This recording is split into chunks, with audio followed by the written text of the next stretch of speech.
বাপের বাড়ি থেকে এক মুঠো হাতে করে চাল নিয়ে আবার সেই চালই মায়ের আঁচলে দিয়ে ঋণ শোধ করা, এইটা একটু কেমন ধরনের নিয়ম নয়?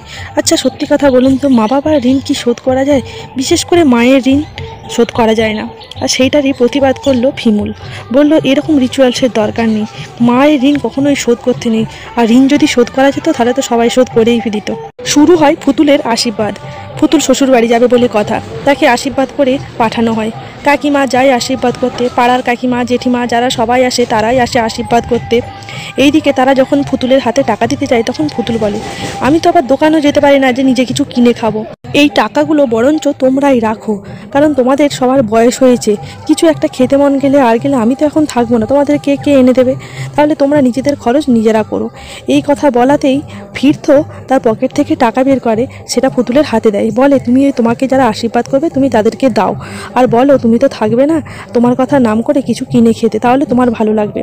এই কথা সবাই প্রথমে নিতে চায় না, তারপরে পুতুলের অনেক কথা বলাতে সেই সবাই টাকাগুলি নেয়। এইদিকে মেয়ে শ্বশুরবাড়ি চলে গেলে তো কান্নাকাটি হয়, সেই কথা সহ্য হয় না ফিরথর বৌদি, অমনি মুখ ঝামটা দিতে থাকে, আমাদেরকে যেতে হবে, অনেক দেরি হয়ে যাচ্ছে, আমাদেরও তো সেখানে কিছু রিচুয়ালস আছে।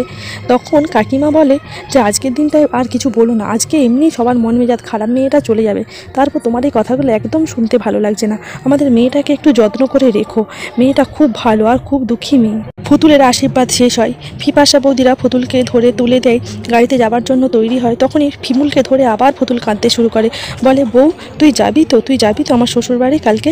তখন বলে যে আমি কি করে যাব বলো, এখন তো তোমার ভাই হসপিটালে, সেখানে তো যেতে হবে। এইদিকে এই কথা শুনে ফদুবালা দেবী বলেন, আমিও একবার দেখতে যাব ফরাককে, চোখের দেখা দেখবো একবার, আমাকে তোমরা নিয়ে যাবে?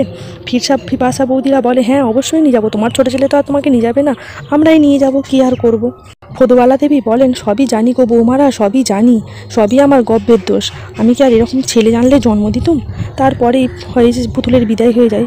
পরের দিনে ফদুবালা দেবীরা সবাই মিলে হসপিটালে যায়, ফদুবালা দেবী ফিমুল কেবিনে ঢোকে, ফদুবালা দেবী ছেলেকে দেখে কাঁদতে থাকেন, বলে বাবা কি করে হলো, একটু সাবধানে কাজ করতে পারিস না, আমার মনে হচ্ছিল কিছু একটা হয়েছে, আর সেই সত্যিই সেটাই হলো, আর কি করে হলো সেই কথাও বললো। তারপরে বলে যে পলাশ বৌমাকে কী কী সব বলেছে, কী কী সব করেছে, আইনের সাহায্য নিয়েছে, কারণ ওই যে একটা সই করেছিল না, কিন্তু বল সইটা করার জন্য তো তুই আজকে বেঁচে আছিস, আমি এর তীব্র প্রতিবাদ করেছি, আর তুইও করবি।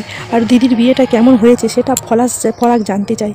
ফরাক বলে দিদির বিয়েতে উতরে দিয়েছে ফিমুল, আর ফিমুলকে যত্ন করে রেখে, ওর যেন কোনো অযত্ন না হয়, আর ওকে যেন কেউ কিছু বলতে না পারে। আমি তো একটু সুস্থ হয়েই গেছি, কালকেই ডাক্তাররা ছেড়ে দেবে বলেছে, আমি তো বাড়িতে যাচ্ছি, তারপরে দেখব কি হয়। আর এইভাবেই শেষ হয় মনের কথা সিরিয়ালের আজকের পর্বটি।